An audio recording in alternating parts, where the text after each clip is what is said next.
We're taking out a charges. wall to expand the bathtub. Yeah, we're almost doubling the size of the bathroom by taking out a wall. You're like, what does load bearing mean? Load bearing, like your mom. Dad? Who is my daddy and what does he do? Dad? Daddy, chill. Dad? Here it is. Happy, Whoa. hey, Oh, my lid. Happy anniversary, Phil. Thanks. We've been together a year.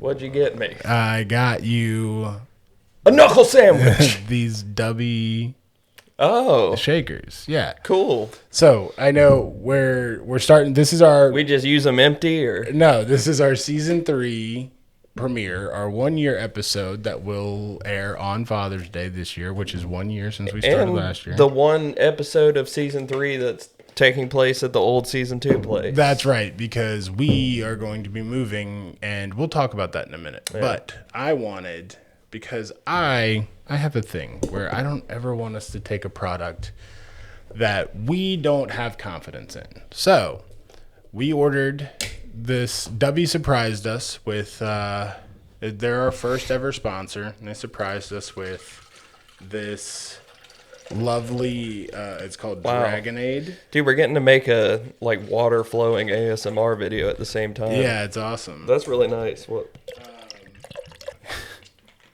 You really are getting in there with it. I don't know. How many ounces of these? Because we might need 2 scoops.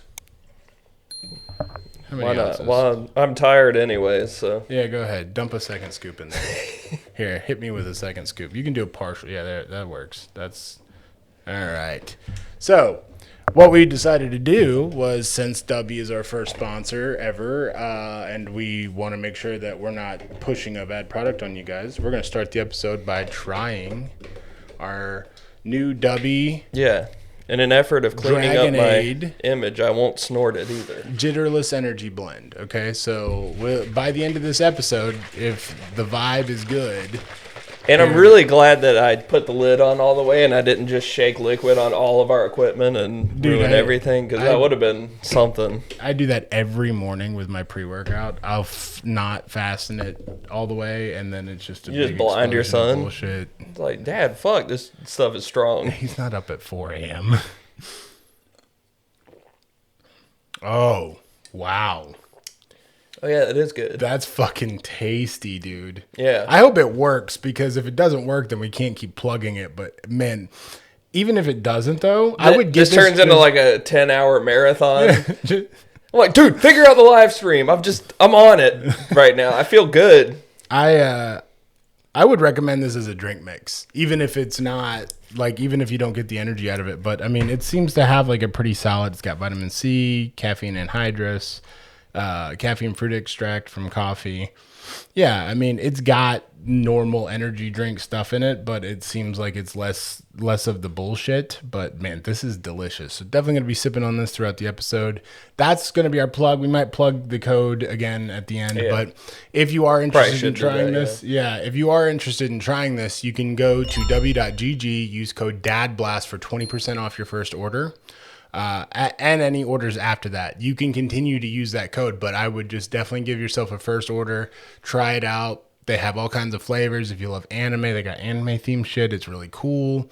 Man, this is delicious. I'm very good. Very glad that they sent us this, because when you I was also thirsty, so I was like, we're gonna start recording. It's getting hot in our old studio. It is. This is our last. Yeah, so we'll start there. Hang on, let me take a sip. Just a few things, because before we get too deep into this, we'll go ahead and give everyone the catch up, what we've been doing, what we're going to be doing, and then we'll go into, we're just going to interview each other for this episode. Just kind of shoot the shit, ask questions that we think nobody engaged on our community engagement. Like, none of the people asked any questions, so now you get to listen to the questions that we wanted to ask each other. So there you go. Question number 1: what does .gg mean in a website? So that's just a domain. Like good game. Yeah. That's what it's so supposed it's like gaming related, because Dubby is like their main their main audience is gamers. They want streamers, but I think, balls. You remember yeah, balls? Balls, yeah, dude. I think we fit the bill because we're a podcast. We use bright colors on our shit, and we talk about gaming quite a bit. So fucking nerd. I think they were like, "Fuck it, we'll try it. If they sell anything, they sell something. If not, whatever." Like, if not, they bought some shit, so it's cool. Yeah, literally. Like we said, we do have a sponsor. We're not going to spend all episode talking about that. That's one new thing. .gg is just their domain. You can get all kinds of domains. A lot of people are using .io now for new tech stuff. I noticed that. I was like, that just looks like some little trend. Yeah, people trying to be trendy. It's exactly what it is, and it's annoying as fuck.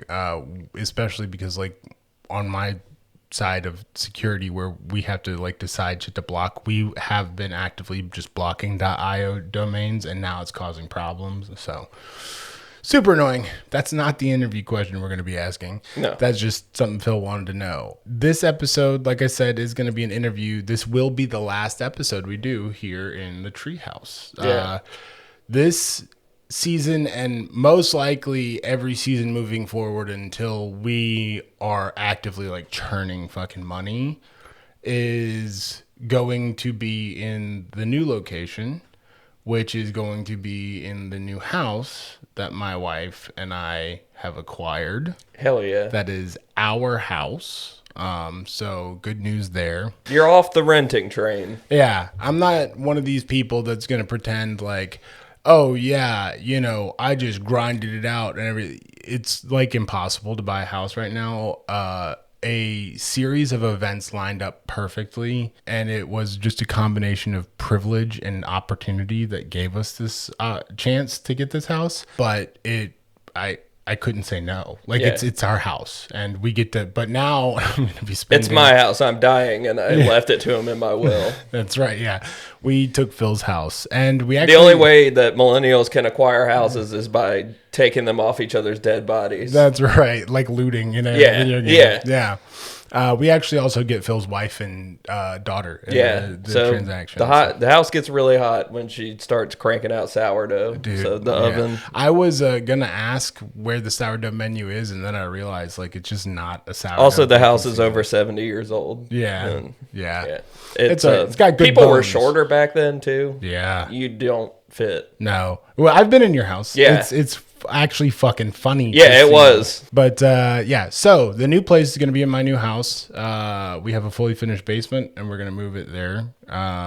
That information is not necessary to know, but what I love is there's a particular section of the basement that I've got my eyes on, and it's going to perfectly. Like, it's going to be our perfect little set. Like, I can make it our corner of the basement. The basement's going to be a really cool spot. I'm going to carpet it. We're going to make it, like, a really nice gig down there. But hell yeah.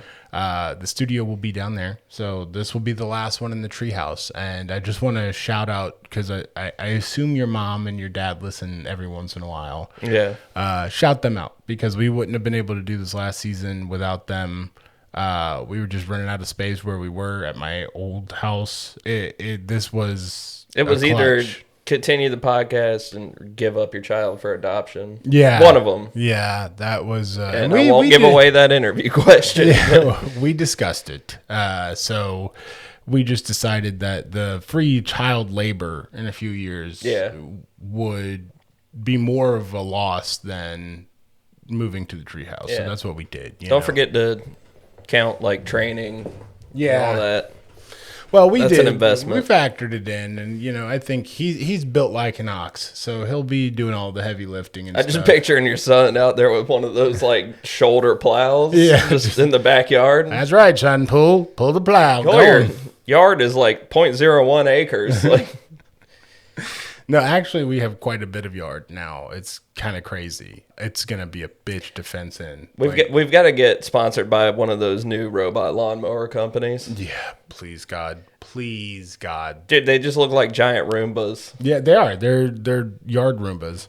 That thing would look good churning up my dirt patch. It would, kicking up dust. Hell yeah, your dirt patch, dude. That's the house we're leaving is just dirt and shit, and I'm not spending money on a lawn that I don't own. Now the one I'm going to, I'm gonna spend some. But when you're going to, you're gonna get a shoulder plow for your other son. That's right. They're both shoulder plowing. You don't get video game time if the yard's not plowed, boy. Get out there. And don't forget to smoke Mr. R.J. Reynolds. Don't forget to go get one of them R.J. Reynolds cigarettes. All right now, son. Hand rolled by the king himself.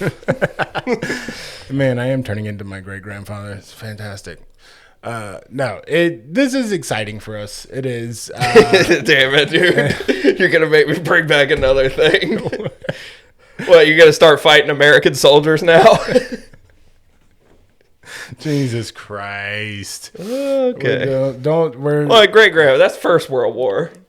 Were we fighting Germany in the First World War? First off, it's a different. This is a completely different grandfather. Yes, I mean Germany was the bad guys. They were again. Oh yeah, that's right. Because then they got decimated, and then they were broke, and Hitler was like, "I'm gonna make Germany great again." Right, and, correct, and that's how he became. And then they became the villains again. Quite opportunistic. Yeah, World War I started with the assassination of Archduke Franz Ferdinand. There Yeah. You think the rest of the world was like, wait, I thought they were going to go on like a redemption arc and kind of join the rest of civilized Europe. I didn't realize they would choose to be bad again.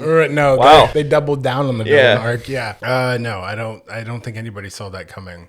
But anyways, somebody probably did. We can't talk too much about the Holocaust because especially I didn't even say that. Whoa. Especially with the current conditions of global politics. Fuck no, I don't want those comments. I thought you were about to say the current conditions of this treehouse because it's really old or hot. It is so hot. It's not old. It's brand new. Yeah. Any other announcements that you have before we move on? Okay. So today, it's our 1 year anniversary. Yeah. We wanted to do an episode where we just get to chill. And we there are things that we don't just naturally talk about on the podcast because they're not pertaining to current events or being ADHD and a dad. Which I don't know, by the way, if you saw it, but some dickhead commented on our most recent short on YouTube today. He was like, nobody cares about your ADHD. I know. You know what the best thing is for a comment like that is to just not even reply. Because you know the person's just waiting for a reply. Yeah. And then it just never happens and they start to feel like a jackass. Well, I did reply and I was you did? Okay. I said, I basically did you're here commenting. And then I figured that was going to be, that's the go-to for that kind of comment. And then I was like, I hope you get the attention that your parents never gave you. And then he's like, I know I have an attention deficit. Yeah, well. Wait a minute. Hang on. Am I finding out something about myself? Today, we're going to just ask each other some fun questions. I really didn't. I wanted you to think of questions, but I didn't want us to write them down. I wanted to kind of do this unscripted, but just think about some shit you wanted to ask. So I think we're there. I think that's where we're ready to do that. And by the way, I took this idea, rest in peace, Bo Luder's Hard Lore podcast is one that I listen to and watch regularly. And Colin and Bo did this. It was one of the last. It was really heartbreaking to watch, actually. But I got the idea from them because Colin and Bo, the two hosts before Bo passed, one of the last things they had recorded was them interviewing each other. And I was like, wow, this is really fucking sad, but it would be really good because you find out a lot about the people that are making the content that you're enjoying. So I was like, why not? Let's do that. So that's what we're doing today. Now, do you want to go first, or do you want me to go first? You know what? I'll go first. Okay. What were the first podcasts you listened to, and what do you listen to now? That's a good question. Unfortunately, first podcast I ever was exposed to was Joe Rogan. Naturally. But I mean, you have to think back. Joe Rogan, as a fucking obnoxious as he is, was the pioneer. Oh yeah, dude, we were eating that shit up because it was just like, I'm finding out mysteries of the universe and stuff. Yeah, we're like, dude, I want to know those.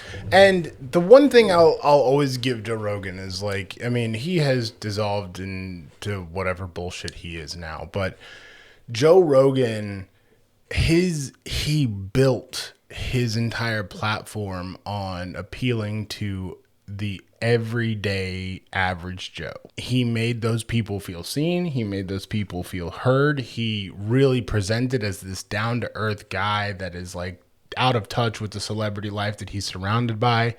And I genuinely believe when he started, he was. Now he's on this big ego and power trip, which fucking whatever, dude, you're a billionaire. I get it. Like, go crazy, but when he first started, he wasn't The this. real mystery of the universe is how y'all fucking got tricked into giving me so much money. Right, yeah. Well, and I got y'all. that's it. When he first started, I didn't have as much disdain for him as I do now. But that was the first one. I think the one that got me into wanting to podcast was Your Mom's House. I've referenced that one a lot. Yeah. That's Tom Segura and his wife Christina Pajitsky, and I mean they've built like a fucking podcast empire at this point. They have like a bunch of different. They've got spinoffs. They just signed a deal with Fox. Has started like a creator network where they are reaching into like the online creator pool, and Tom Segura just signed a deal with them. He's got his own series on Netflix now called Bad Thoughts, which is I've watched a little bit of that. it's very it's scary movie kind of comedy. Yeah, the writing is creative, and you know he really does like explore the fuck out of ideas. But I still just watch, and I'm like, that's Tom Segura. You know what I mean? Well, and the whole premise of the show is like he makes skits out of the worst thoughts that he has. Yeah. And that, if you frame it in that context, is pretty fucking funny. Yeah. If you're just watching it and you're like, I don't really understand what this is about, you're like, oh, yeah, this is kind of slapsticky, kind of like there's a lot of dick jokes and shit. But then I think also I was going into the show having been a fan of his podcast for years. And it's funny though, because like I've talked about this too. I can't stand Bert Kreischer. I can't stand Two Bears, One Cave just because like it's mostly Bert talking over Tom. And I know Tom Segura, like as a person, I don't want to be his best friend or anything. He has questionable friendships. He's like tight with Tony Hinchcliffe and shit. He goes on Kill Tony a lot, and I can't stand Tony Hinchcliffe. That little lesbian just drives me up a fucking wall. But I think that what he's done with podcasting, and when, again, this is all like going back to, I started with these people and now things have changed, but I still think Tom Segura is a fantastic podcaster, and I listen to Your Mom's House specifically to kind of learn cadence and understand how to do certain things and how certain things functioning exceptionally well in the podcast format that wouldn't elsewhere, you know what I mean? So that I always still listen to. Hard Lore podcast, man, I love listening to those guys. I know Colin did not lay it down. He had the singer from Harm's Way, James, come on and co-host with him the first episode back. But Hard Lore is just about hardcore music. They go through and talk to metal bands and hardcore bands and talk about their influences and how they influence the hardcore scene. It's a really cool podcast. I also listen to a bunch of tech shit just because, and those are more like I just see a subject that I like or I'm interested, and then I listen to that. And then you subscribe, but you don't necessarily listen to every episode. Right. But it's good to have them on the eye. feed because, especially like what I do for a living, it's good to have them in the feed so that I can catch them and go, okay, they talk about things that are relevant to what I do, so I need to keep them in the feed. But other than that, I really listen to a lot of music. I still listen Also, to a good time for me to plug. If you're seeing this for the first time and you want to kind of see what we're all about, tonight, the night that we're recording, go back and watch the highlight reel that we put out. I don't know if I'm going to be able to put it out tonight. Oh, well, either way, this will be out after. What? Anyways. Yeah, well, watch that. I was going to say I'll probably put it out Thursday, like Yeah. a regularly scheduled episode, and then next Sunday. So Thursday, but yes, you're right. If you're watching this and you don't know what we're about, there's a season 1 and a season 2 highlights reel that should be out by then. And the only reason I'm not going to put it out tonight, because you were technically right, I'm behind, is because I've been moving and I want to make sure that it's nice and buttoned up. Dude, it's been 100 degrees here. Yeah. And humid. No human within the Triad area is functioning at peak right now. I promise you that. There is nothing more draining than humid heat. Everyone in my department was in Boston this week except me. It has been a crazy week at work. So where I was normally going to spend my lunch breaks this week getting it done.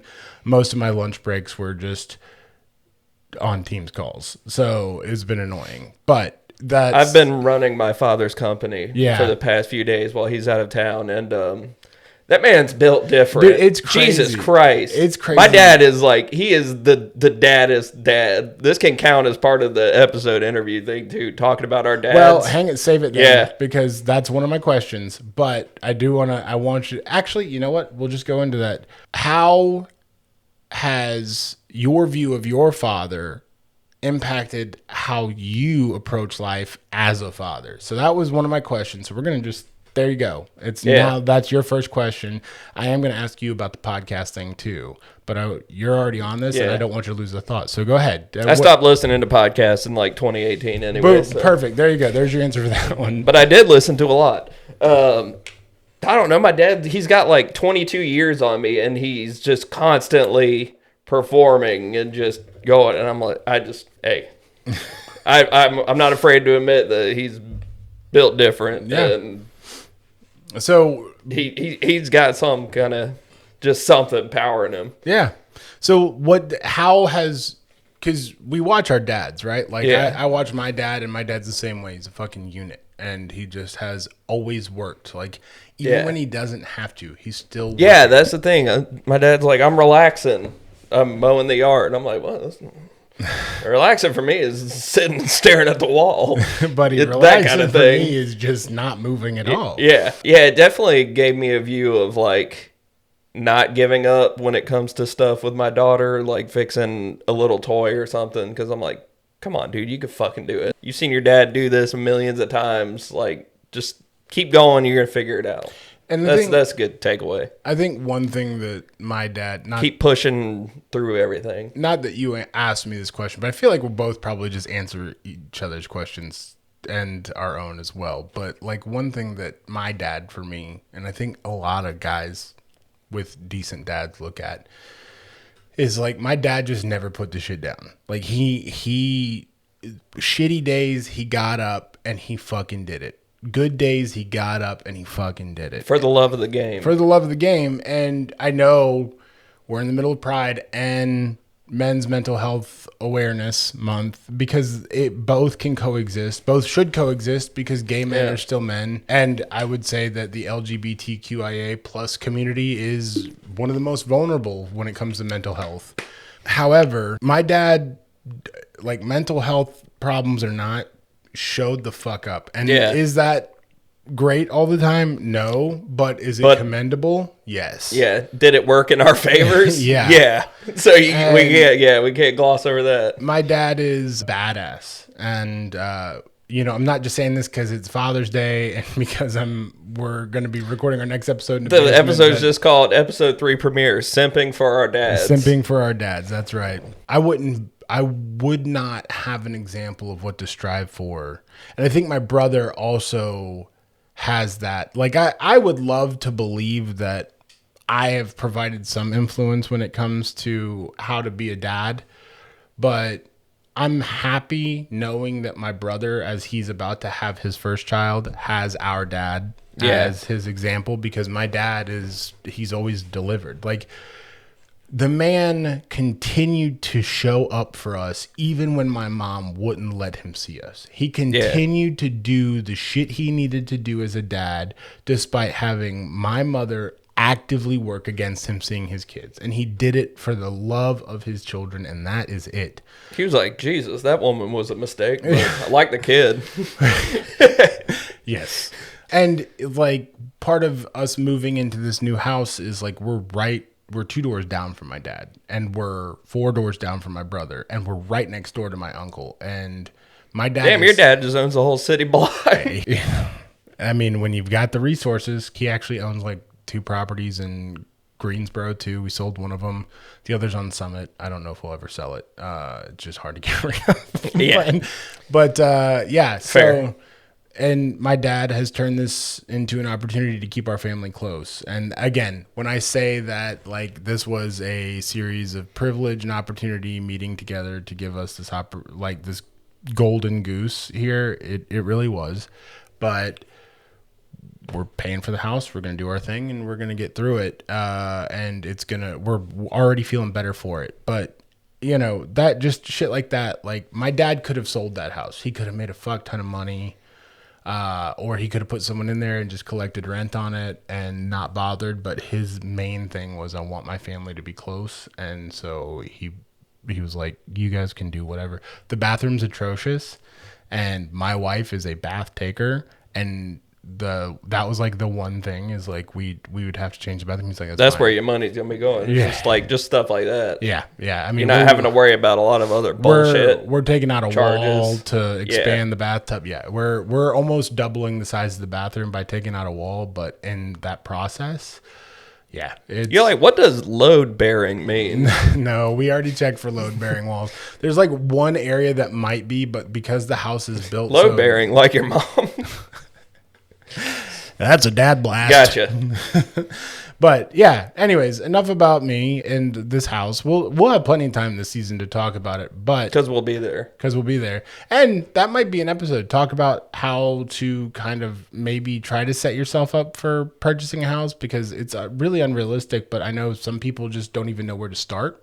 Yeah. And they might be better with money than I am, so they might actually be able to.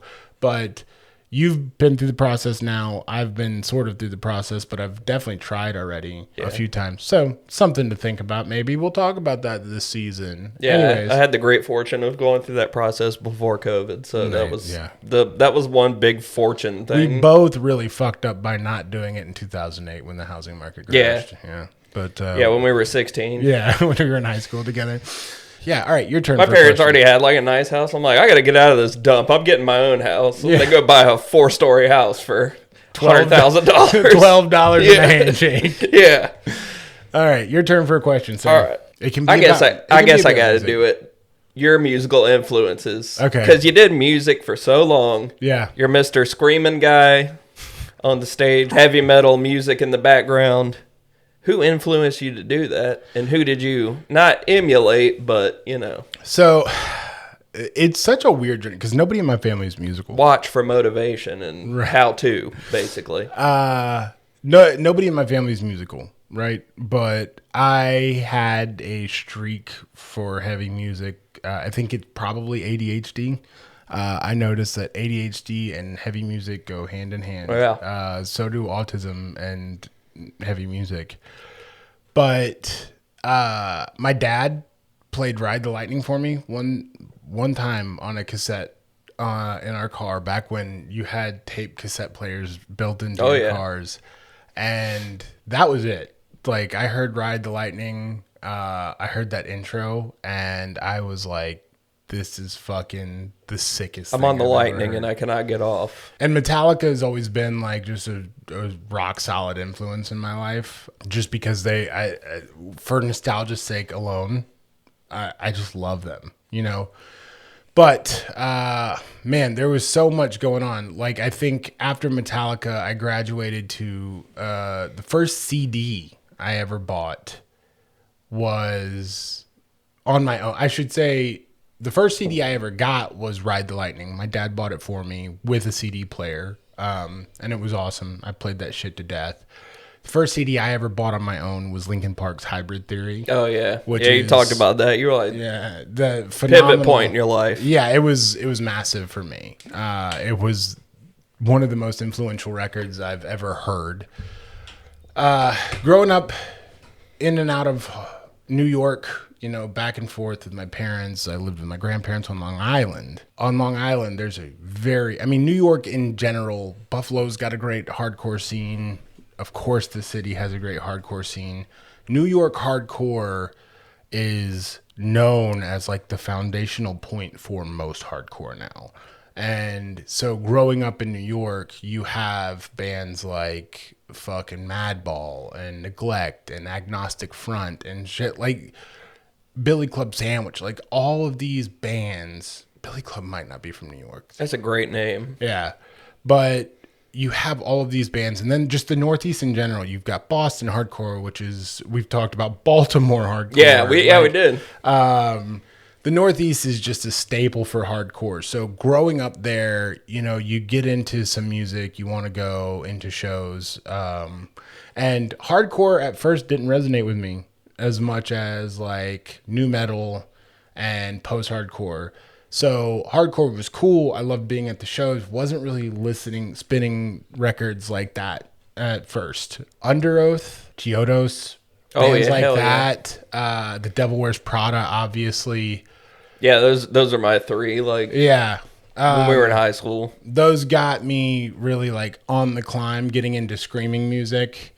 And I say screaming, harsh vocals, heavy vocals. It was a very taboo thing back then. And that's like, people make the jokes now about, oh, it sounds like the devil. But like back then, like your parents were genuinely concerned. They're like, what the fuck? Yeah, they're like, are you throwing up? And then those bands led me into the Acacia Strain, which is my favorite band. Them and Bayside, which is not a heavy band at all. They're from Bayside, Queens, and they are another massive influence in my life, one of the most important bands in my life, and them and the Acacia Strain are like my two favorite bands. I'd say they're tied. Different vibes, so different occasions. But, you know, the Acacia Strain got me into bands like Most Precious Blood, which is they were a Christian metalcore band from New York. Actually, my personal handle on Instagram, Shark Ethic, is a song of theirs. Oh, yeah, I always wondered that. So yeah, a lot of people have asked me that. So now it's out there in the ethos. But yeah, so you get into shit like that, and then you just start kind of like, we couldn't afford instruments. I started with drums, and my mom and dad struggled to even afford like a snare drum for me. And they could have gotten me a drum kit if they weren't divorcing. But because of the divorce, when I was finally getting into the point, it took your drums from you. Yeah, well, yeah. And then a buddy gave me a drum kit. That's the most like teenage boy going through a parent's divorce thing I've ever heard. Yeah. Or young boy. And a buddy gave me a drum kit. He was about to head off to college, and he was like, I got a drum kit. You can have it. I got the drum kit. My mom ended up selling it later on. I played drums. I learned how to carry a beat. I learned how to do some things. I was not like anything insane, but I just wanted to learn how to do something. You got long enough arms to reach everything. Exactly.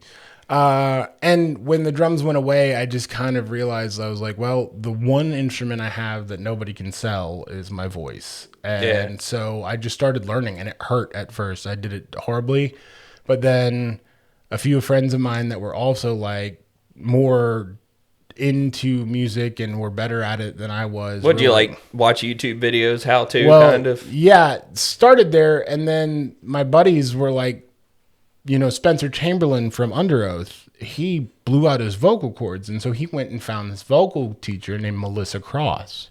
Is she the lady on YouTube that was like a vocal coach who worked with all these people? I remember her. She still works with some of the top names in metal. Like, dude, she's Randy Blythe from Lamb of God has worked with her. Spencer Chamberlain from Under Oath, they're huge. Caleb Shomo from Beartooth has worked with her. Like, she has a ton. I think Ollie Sykes even worked with her from Bring Me the Horizon. And she was a vocal teacher who was like, this is really fucking cool, but let me teach you how to not hurt yourself by doing this.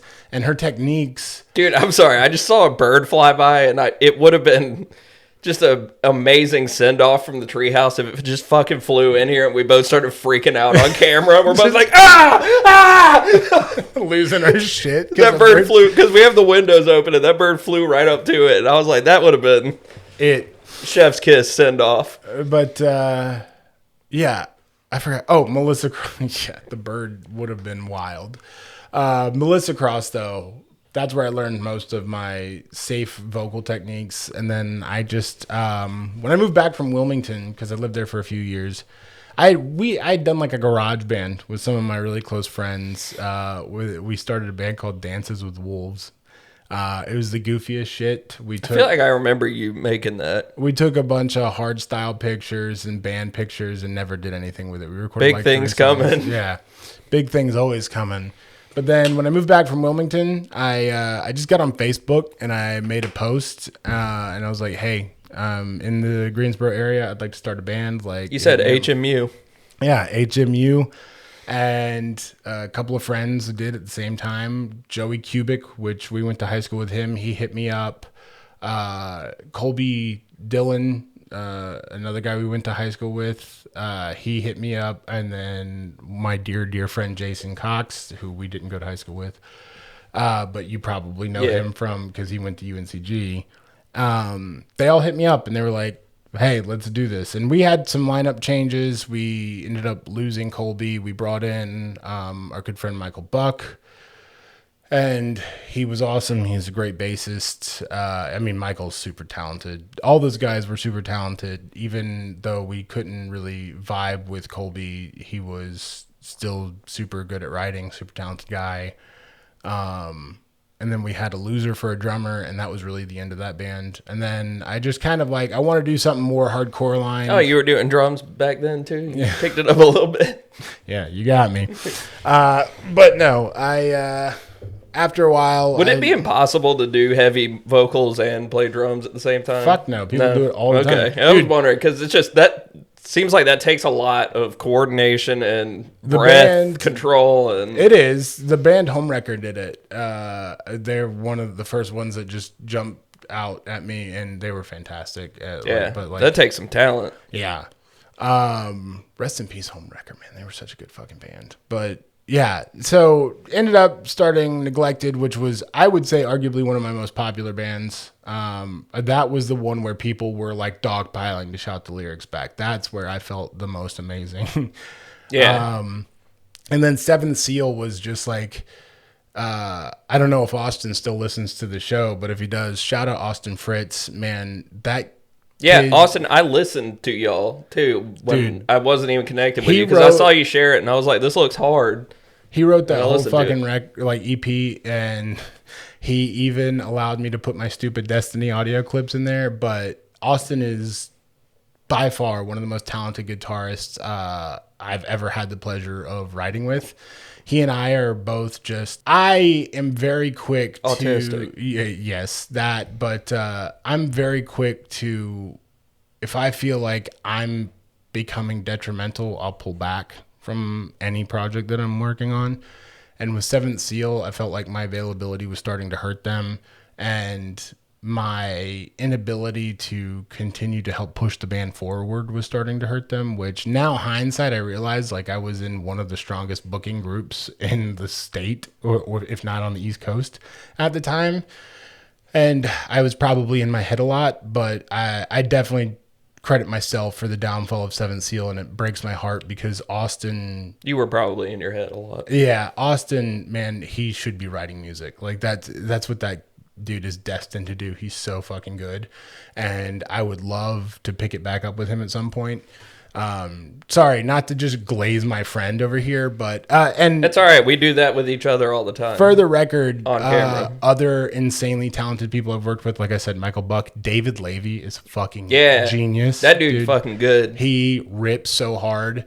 Cool guy too. Yeah, very nice guy. And I think Neglected was the band I was with him in with him, and I feel like it just wasn't challenging enough for him. Like he just was so fucking good, dude. Like him and Austin are both the same way. They can write. He was this like, shit. dude, I'm auditioning to be the new guitarist for Dragon Force. Well, and he moved on to be in Fading Signal, which has just recently broken up. Rest in peace, Fading Signal, a phenomenal hardcore band, and definitely one of those bands that really carried the North Carolina hardcore flag. But David Levy, Austin Fritz, Jason Cox, fantastic. Like even Joey Kubik, which he's not really doing anything anymore. He's got a wife and kid, and he's a fucking... Oh, he's not doing shit, loser. No, he's a CPA or something like that. Sorry, Joey, if you ever hear Look this. at Joey. Look at you with your life together. Yeah. No, he's doing Fuck great. you, man. But I've always been exposed to incredibly talented writers and musicians. And I think that might be why I always thought it was the problem, is because like I've never been able to offer anything really other than vocals and lyrics. But David and Austin and Jason and everybody else that I've ever been in band with have always been phenomenal, absolute geniuses. I don't know how I've lucked out every single time, but I just love them. So that's my whole spiel about heavy music. That's how I got there, where I was. But yeah, man, I will probably still work on some stuff. I've got some things that I'm just like working on, collaborations with other people. A buddy of mine just had a baby, but once he gets his life it's his third kid. So once he gets his life settled in a bit, we're probably going to start writing some stuff. But yeah, man, I do it for the love of the game now. Like I just really want to have fun with music. I don't want it to be some obligation where I feel like I have to carry a group of people. Because we talked about how that can ruin stuff. Right. Yes. I think we got time for one more question each. So I think this one is one that we'll both answer. I would ask you the music question, but you didn't really do anything in music. So this is... I don't have a fucking musical bone in my body, dude. So there you go. Except rapping. There you go. And I have a secret mixtape online that actually has thousands and thousands of views. My buddy just checked the other day. We haven't looked at it in years. And he was like, dude, we kind of like blew up on SoundCloud over the years without realizing it. And I was like, fuck! When we start a Patreon... Yeah, we're gonna re-release a better produced version of whatever it is. Yeah. And I'll pay for that. I was in college, so it was over 10 years ago. You're making me feel old. 13, 14 years ago. Oh my God. Okay, well. So I was going to give you a free transition into your question because you were like the music I was exposed to, and then you could have said, speaking of being exposed to, who are your favorite comedians?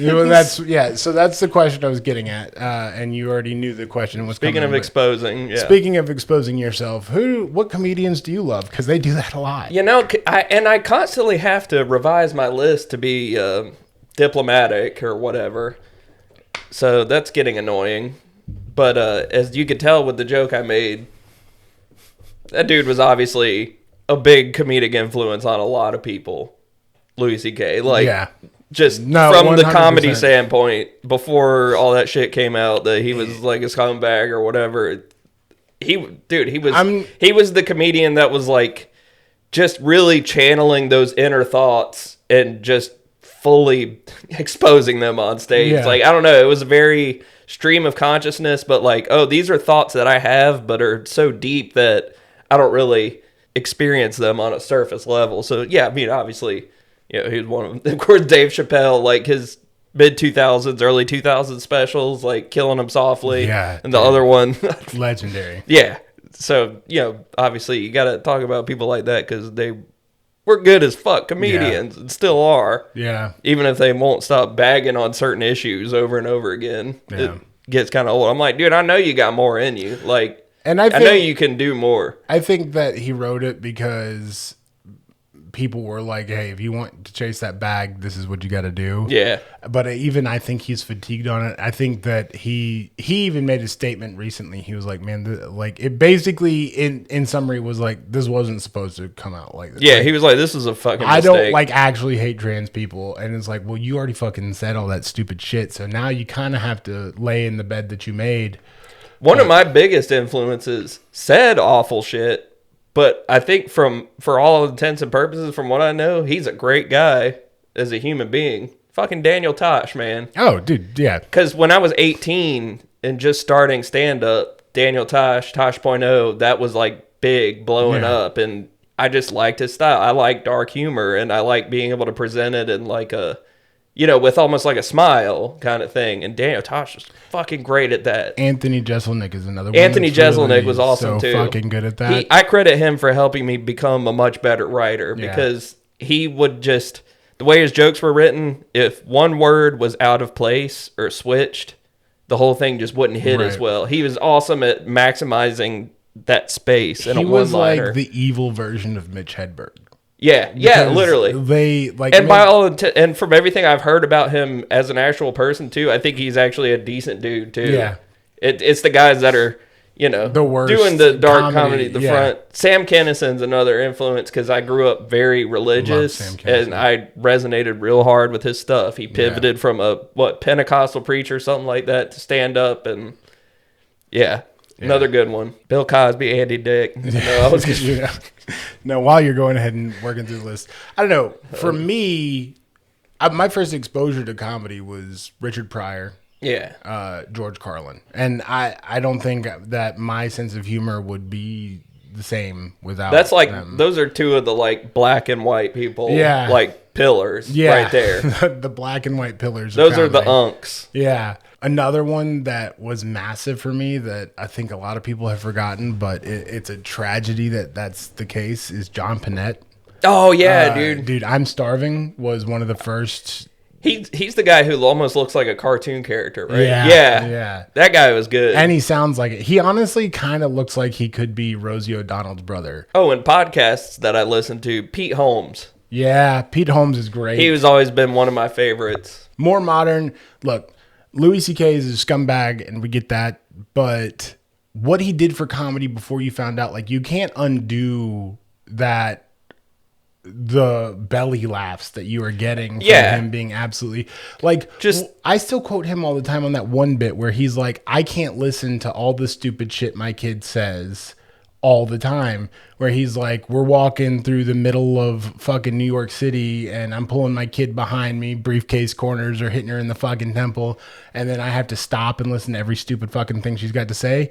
What's that, honey? Yes, sometimes dogs are brown. Yeah. I didn't miss that stupid shit coming out of your mouth. Like, that's so real. It is. And like, another bit like that he has is the one where he's trying to get his toddler to eat. Yeah. And he's like, what do I have to do? Blend it up into Cuisinart and blow it up your asshole? He was like, you have to eat. They have your footprints down at the hospital. yeah.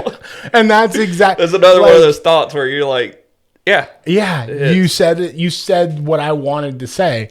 And yeah, he exposed himself to people, and that was wrong. And they're like, I'll never not think that that's gross and stupid. And I don't think Yeah, fuck you. Don't do that shit. I don't think that I can enjoy his comedy like I used to. Nah, But yeah, there are some points where I'm still like, that joke was fucking on point. And Oh, yeah, of course. his delivery, his writing is all fantastic. You know, Tom Segura is the same way. Like, Yeah, I've always enjoyed his specials. I love the storytelling format for sure. Like, that's one of my favorite ways that people present comedy. And I think that Tom Segura is a genius at the shit. Dave Chappelle, also great at that. Yeah. Again, it's one of those, like, you either die the hero or live long enough to see yourself become the villain. And like, that's just what everybody, because these people were titans of comedy. And then now we're like, dude, why did you have to like fucking betray? Yeah, you turned into grandpa, like rambling at the table. Damn it. We probably will, but I probably should get into stand up more, because like I have like collected this influential bag of comedians that I feel like have taught me how to write a good joke. And in the few open mic nights, like, even as a 5-minute open micer that doesn't even have a full 5 minutes, I still getting laughs, you know? Yeah. So I don't know. I really enjoy it. And I also think that it's really cool that we have the dynamic of music and stand-up comedy. And, you know, I've always wondered, like, how'd you get to where you are? And, you know, I think this was a fun episode to pop off season 3. We're here. Did you have any other questions you wanted to ask? Anything burning? I'm burning. Yeah, I'm burning. Yeah. Too. It's hot as fuck. Yeah, I feel like if I didn't feel like I was about to collapse, I could probably think of something. But yeah, I think this is also just a good example of our podcast moving up, and we won't be hot as fuck. Yeah, no. But no, I'm not gonna shit on my parents' treehouse, because my dad was like, we could bring the air conditioner up there, and like that would have been a problem. But no, we're gonna have more space, and that's the thing, is like, we could actually have people come in. We can finally give the kids their treehouse back. Yeah, they're gonna be stoked about that. Man, the treehouse has been awesome. We're gonna miss Dude, this place. this is gonna be like a core memory. Yeah. And we'll never forget this as we come up and continue to make more shit. I am excited to have our own space. It's going to be very exciting. But thank you guys for 1 year. For 1 fucking year. No, thank you for 1 year. Thank you for 1 They year. didn't do shit. It was us. It was all me. I'm him. I'm him.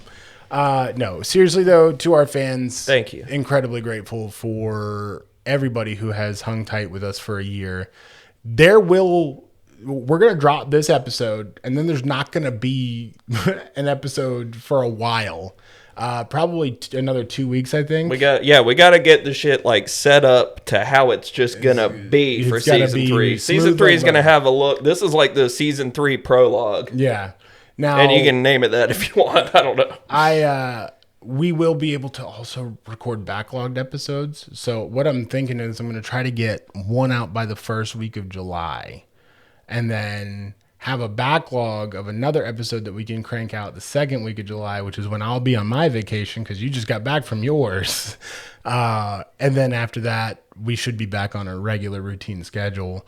But it's been an amazing year of this. I didn't think we were going to be here at 1 year. And I'm not saying that because I doubted you. I doubted me 100%. No, I doubted me too. Yeah. But don't give yourself the doubting credit. We did it. We made it to a year, and now all I want to do is make it to year 2 and year 3 and year 4 and just prove that we can continue to do this and maybe start making this our source of income one day. That'd be so awesome. It's going to happen in your basement. I had that vision months ago. I told you, I was like, we don't have to worry about having a studio space because I see one happening. I was like, I literally picture it around this time. I was like, I don't know what it is, but I can just feel it. Yeah. And you did. You predicted it. Yeah. And I was like, just hold tight. Because you were like, dude, we're going to have to like lease a space. And I was like, no, I don't know.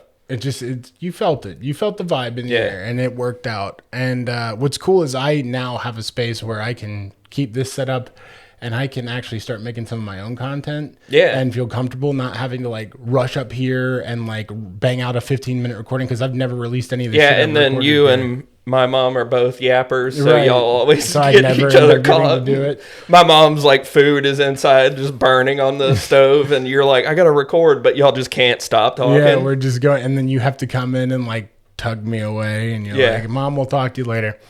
But by the way, you know what? We're here at the end of the podcast. Dude, yeah. Can you not tell that I perked up like a motherfucker? This is the cleanest energy because I eased into it. I didn't feel tingly. I didn't feel the jitters.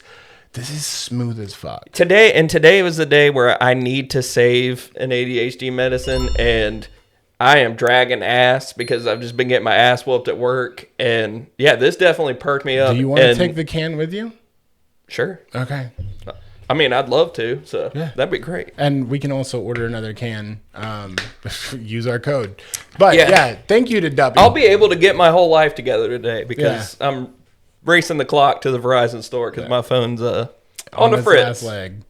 But thank you to Dubby because now I feel comfortable plugging this product. You can go to dubby.gg, use code DADBLAST for 20% off your purchase. And that's a reusable code. And, just try it out because this is actually the cleanest. Like, it crept up on me so well that I didn't feel it me too. I just noticed that I have more energy. You can just literally watch this episode and watch it happen in real time. It's very cool. So, actually love this. Very happy that we did this. W.GG, code DADBLAST for 20% off. Y'all have to get some so we can get more. Yes. A lot more. We get a percentage of what you buy. So if you buy through W.GG using our discount you are tired, you're overworked, you need it. You have to. They have cool hats too. I need you to need it. Yeah. Hang on, I'm going to show. Oh, yeah. I'm wearing the hat, but they have these nifty little hats with the smiley guy on it. And it's just they've got some merch. They've got cool shakers with like anime characters like Solo Leveling, Chainsaw Man, all kinds of stuff. They have anime-based flavors if you're really into it. All their flavors sound really good. But when are they going to make an influencer bathwater flavor? Hell yeah. Sydney Sweeney and bathwater. Dragonade was really good. Anyways, again, that's W.GG, use code DADBLAST for 20% off. That's the last bit. We're going to plug this. Thank you guys so much for everything. For Big things coming. Big things coming. Season 3, this is our kickoff. There will be a few weeks where we won't have any episodes after this, and then we'll be back to our normally, like our regular schedule. And yeah, we will see you guys next time. Be good to each other. Take it easy. Stay hydrated. This heat is lethal. And yeah, do you have any dad formations? That's my dad formation, by the way. Don't do drugs that you haven't checked for purity first. That's right. Yeah, always check your drug purity. We're gonna have to work on that season 3. But yeah. Anyways, we'll see you guys next time. Goodbye. Thanks again. Goodbye. Not my dad!